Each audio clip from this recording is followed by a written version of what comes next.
જગદંબાની આરાધનાના પર્વ નવરાત્રિનો આજથી પ્રારંભ થયો છે. ત્યારે તવરા ગામમાં આવેલ 5 દેવી મંદિર ખાતે આહિર સમાજ દ્વારા પરંપરાગત રીતે માતાજીના મંદિરે જ્વારાઓનું સ્થાપન કરાયું હતું. જેમાં ઘઉં, જુવાર, વાલ, તલ, જવ સહિતના કઠોળોની માતાજીના જ્વારા 8નું સ્થાપન કરાઈ હતી. આહિર સમાજ દ્વારા આસો નવરાત્રિની પરંપરાગત રીતે ઉજવણી કરવામાં આવતી હોય છે. તવરા આહિર સમાજ દ્વારા નવનિર્માણ પામેલ 5 દૈવી મંદિર, જેમાં એક સિંઘવાઈ માતાજી, બીજું મહાકાળી માતાજી, ત્રીજું ખોડિયાર માતાજી, ચોથા મેલડી માતાજી, 5 મોંગલ માતાજી, આમ 5 માતાજીને એક સાથે સ્થાપન કરી ભવ્ય મંદિર નિર્માણ પામ્યું છે. ત્યારે આજે આસો નવરાત્રિના પ્રથમ નોરતે માતાજીના જ્વારાની સ્થાપના કરાઈ હતી. ભાવિક ભક્તો આજે નવરાત્રિના પ્રથમ દિવસે નર્મદા સ્નાન કરી અસ્ત્રોત વિધિ જ્વારાનું સ્થાપન કર્યું હતું. 10 દિવસ સુધી માતાજીના જ્વારાનું પૂજન અર્ચન કરી દશેરા દિવસે માતાજીના જ્વારાનું દશેરા દિવસે નર્મદા નદીમાં વિસર્જન કરવામાં આવશે. નવરાત્રિના 9 દિવસ દરમિયાન 5 દેવી મંદિર ખાતે માતાજીના મંદિરે દર્શન કરવા માઈ ભક્તો ઉમટી પડ્યા હતા.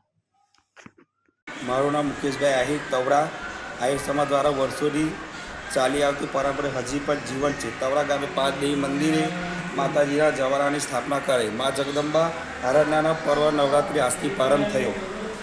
ત્યારે તવરા ગામમાં આવેલ 5 દેવી મંદિર ખાતે આહિર સમાજ દ્વારા પરંપરાગત રીતે માતાજીના મંદિરે જ્વારાનું સ્થાપન કરાયું હતું. જેમાં ઘઉં, જુવાર, વાલ, તલ, જવ સહિતના કઠોળોથી માતાજીના જ્વારાની સ્થાપના કરાઈ હતી. આહિર સમાજ દ્વારા આસો નવરાત્રિની પરંપરાગત રીતે ઉજવણી કરવામાં આવી હતી. તવરા આહિર સમાજ દ્વારા નવનિર્માણ પામેલ 5 દેવી મંદિર, જેમાં સિંઘાઈ માતાજી, મહાકાળી માતાજી, ખોડિયાર માતાજી, મેરી માતાજી, મંગલાઈ માતાજી,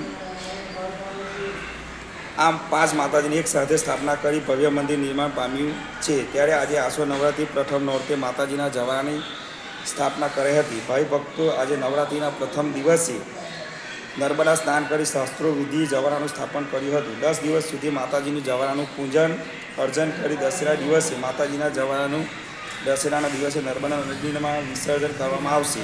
નવરાત્રિના 9 દિવસ દરમિયાન 5 દેવી મંદિર ખાતે માતાજીના મંદિરે દર્શન કરવા ભાઈ ભક્તો ઉમટી પડ્યા હતા. 5 દેવી મંદિર તવરા.